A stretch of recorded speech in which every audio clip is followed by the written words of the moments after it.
এই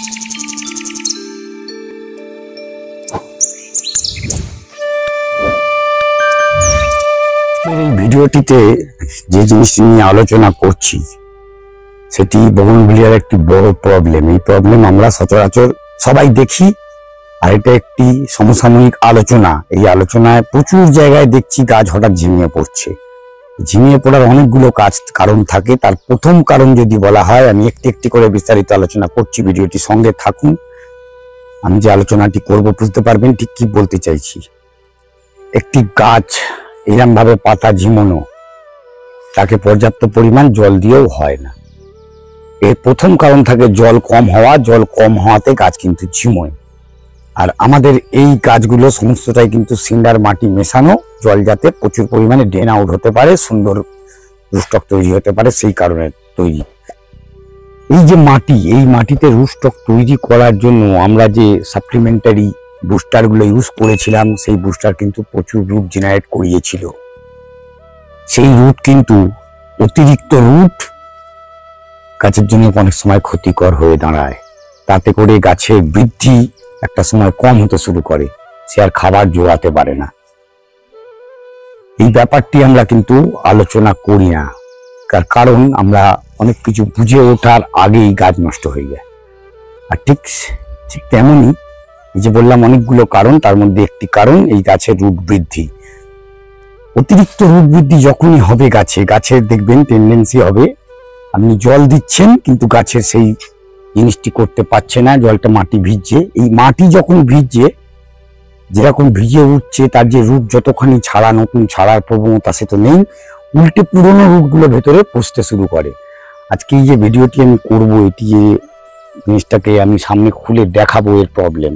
আরেকটি প্রবলেম বলি, এই গাছ হতে হতে এই যে অতিরিক্ত ফুল হওয়া গাছে কন্টিনিউয়াস, এই কন্টিনিউ ফুল হতে হতে হতে হতে গাছের মধ্যে কিন্তু ক্লোরোফিলের মাত্রা আস্তে আস্তে কম হতে শুরু করে।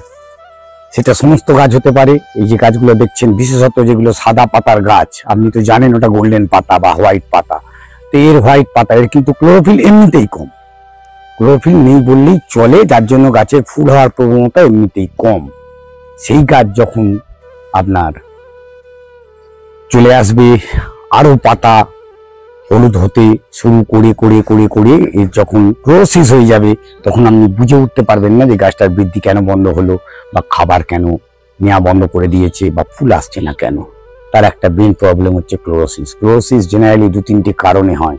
অনেক সময় নাইট্রোজেনের ঘাটতিতে ক্লোরোসিস হয়, অনেক সময় আপনার অনুখাদ্য মানে মাইক্রোনিউট্রিয়েন্টস যেগুলো, সেগুলোর জন্য ক্লোরোসিস দেখা দেয়।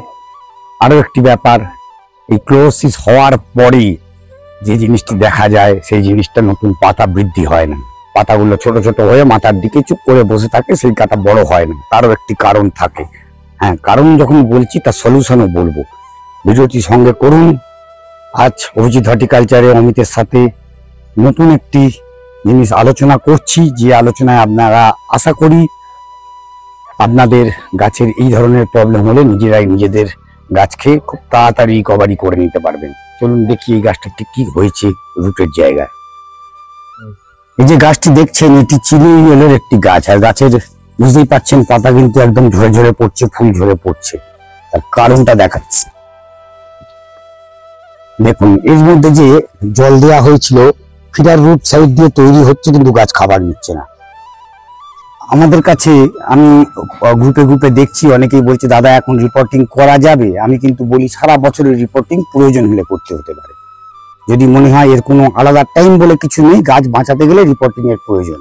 আর সেই রিপোর্টিং করতে গেলে যেগুলো নিয়ম মেনে চলা উচিত, সেগুলো যদি আপনারা প্রপারলি করেন, গাছ কিন্তু নষ্ট হবে না। তার ফুল দেওয়ার যে সময়, সে ফুল ঠিক কিন্তু দেবে। গাছ রিপোর্টিং মানেই গাছকে প্রুনিং করে ফেলতে হবে, কেটে সব ফেলে দিতে হবে, এটিও ঠিক নয়। আর গাছের ক্লোরোসিসের ব্যাপারটা যেটা বললাম, সেটা হচ্ছে এই জায়গাটি রুটটা খোলা হয়েছে, তার পরবর্তীকালে এই প্রবলেমগুলো বলছি। এই দেখুন রুটের হালটি দেখুন, রুট কিন্তু 90% পচেই গেছে, নেই কিছু। আমি যে জিনিসটা প্রথমেই বলেছি, রুট এই জল পড়ছে, ভিজছে, রুটগুলো পচছে। এই যে ফেলে দিলাম, দেখুন এর সাইড দিয়ে সব ফেলে দিলাম, ভেতরের জিনিস কি আছে দেখুন। এবার ভাবদিন গাছটি মরে যাবে, কিচ্ছু হবে না গাছের নতুন রুট আবার যেমন আগের মতন ছিল আপনি মনে করতে পারেন মিডিয়া চেঞ্জ করে দিতে পারেন, মাটি করে দিতে পারেন। ওই যে পুরনো মাটিতেই গাছটিকে রিপোর্টিং করিয়ে দেবো আপনাদের সামনে। দেখুন, ওতেও এই সিন্ডারে রাখা ছিল। গাছ যখন রুট বাউন্ড হয়ে যায় তখন আর সিন্ডারের প্রয়োজন হয় না। ছোট গাছ রুট বাউন্ড করার জন্য আমরা সিন্ডার ইউজ করতে বলি। বগনভেলিয়া কি মাটিতে হয় না? মাটিতেও খুব ভালো বগনভেলিয়া হতে পারে, ইভেন সিন্ডারের থেকে ভালো গাছ হতে পারে, কেন মাটি সত্যি আলাদা। আর সিন্ডারের বড় প্রবলেম হচ্ছে ক্লোসিসের কারণ অনুখাদ্যের মধ্যে যে খাবারগুলো থাকে সেই খাবারের মধ্যে প্রথম যদি কোনো যৌগ হয় সেগুলো হচ্ছে আয়রন, কপার, বোরন, ম্যাঙ্গানিজ। এই জিনিসগুলো কমে যায়। সালফারের একটা বড় ভূমিকা থেকে যায়। সেই সালফার কিন্তু গাছে যখনই কম হতে শুরু করবে তখনই কিন্তু গাছের বৃদ্ধি মানে উপরের দিকের পাতা কিন্তু আর বাড়বে না। তখন পাতা ওই ছোট ছোট কুঁকড়ে হয়ে বসে থাকে। পুরনো পাতাগুলোর মধ্যেও কুঁকড়ানো ভাব চলে আসবে। সেই গাছ কিন্তু আস্তে আস্তে ধীরে ধীরে নিজের ক্ষমতা মানে শক্তি ক্ষয় করতে শুরু করবে। আর ক্ষয় করলেই গাছের কিন্তু পাতা ঝরার টেন্ডেন্সি। তাহলে তার থেকে রোধ করার জন্য কি করতে হবে? আসুন আগে এটাকে রিপোর্টিং করে নিই, তারপরে বাকি আমি অনুখাদ্যের উপর আলোচনাটা করছি। এই মাটির মধ্যে বেশ কিছু কেঁচো আমি যেটা পুরোনো মাটির মধ্যে ছিল, এই মাটিতে এই যে কেঁচোগুলো রয়েছে এই কেঁচো কিন্তু এই মাটিতে আমি দিয়ে নিলাম। কেন মাটির যদি কোনো বন্ধু কোনো প্রাণী থেকে থাকে সে হচ্ছে কেঁচো। এই মাটিকে উর্বর তৈরি করা, একে ক্ষমতা বৃদ্ধি করা, এই ক্ষমতা কিন্তু বৃদ্ধি করে কেঁচো। আমরা অনেক সময় মাটিতে কেঁচো বেশি হচ্ছে বা পোকা আসছে, পিঁপড়ে আসছে বলে ফুরাডন দিয়ে দিই। ভুল করে আমরা যদি ফুরাডন ইউজ করি মাটির কিন্তু শক্তি নষ্ট হবে। মাটির মধ্যে যত রকম জীবাণু ভালো গাছের জন্য যেগুলো উপযোগী সেগুলো নষ্ট হবে। এই জন্য মাটিতে চেষ্টা করবেন বীজ জাতীয়, যার জন্য কোনো কিছু দিতে বারণ করা হয়, কোনো রকম আপনার ফাঙ্গিসাইড, পেস্টিসাইড মাটিতে ইউজ করবেন না। আর ফুরাডন তো না ইউজ করাই ভালো।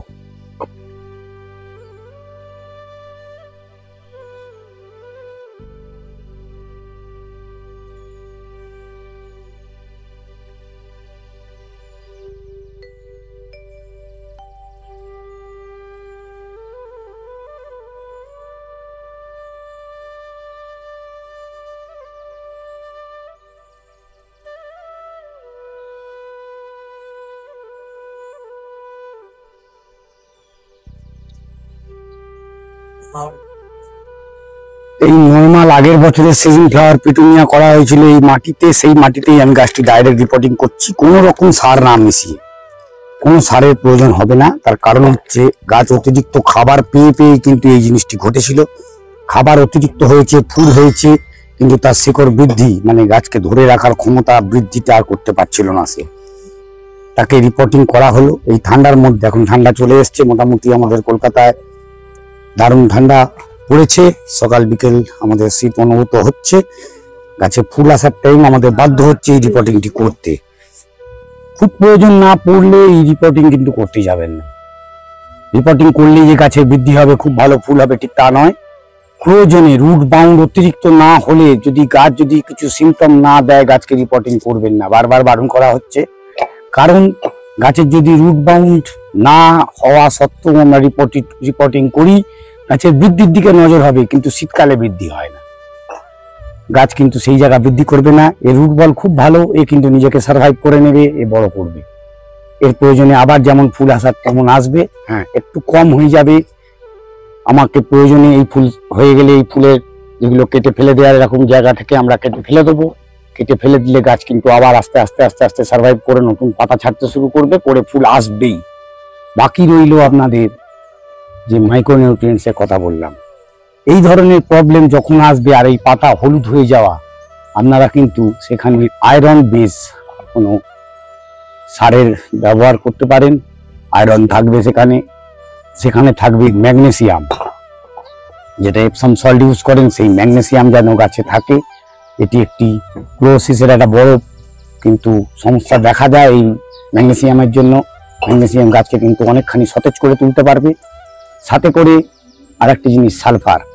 এই তিনটে মিশ্রিত একটি সার বাজারে কিন্তু খুব সহজেই পাওয়া যায়, সেটা অ্যারিজের একটি ফেরোম্যাগ। এই ফেরোম্যাগ কিন্তু আপনারা গাছে জলে গুলে বা গাছের গোড়ায় ডাইরেক্ট ইউজ করতে পারেন। তাতে কিন্তু গাছের বৃদ্ধিও যেমন হবে, আর সাথে করে আপনার গাছের কিন্তু যেটা ঘাটতি ডেফিসিয়েন্সি হচ্ছে নিউট্রিয়েন্টসের, বিশেষত এই তিনখানা জিনিসের, সেই তিনটি জিনিসের কিন্তু বগনভিলিয়া খুব ডেফিসিয়েন্সি হয়। আর তার জন্যই কিন্তু আমাদের গাছে আমরা দেখতে পাই গাছের পাতা সাদা হয়ে গেছে, পাতা ছোট ছোট হয়ে যাচ্ছে, কুঁকড়ে যাচ্ছে, ফুল আসছে না। ইউজ করুন, আপনারা ঠিক বুঝে ইউজ করবেন, প্রয়োজনে ইউজ করবেন। ফেরোম্যাক আপনারা সমস্ত গাছেই দিতে পারেন। বগনভিলিয়া গাছে তো এই ফুলের সময় ফুল কেটে ফেলে দিয়ে অনেক সময় ইউজ হয়, আপনারাও করতে পারেন, করলে কিন্তু ভালো রেজাল্ট পাবেন। এই আশা রেখে আজকের ভিডিও এখানেই শেষ করলাম। আর আপনাদের গাছ খুব ভালো হয়ে উঠবে, বুঝে রিপোর্টিং করবেন। এই গাছটি রিপোর্টিং কমপ্লিট হয়ে গেল, এখন জল দিয়ে শ্বাস রেখে দেওয়া হবে। পরবর্তী ভিডিওতে আবার দেখাবো এই গাছটি ঠিক কি হলো। নমস্কার।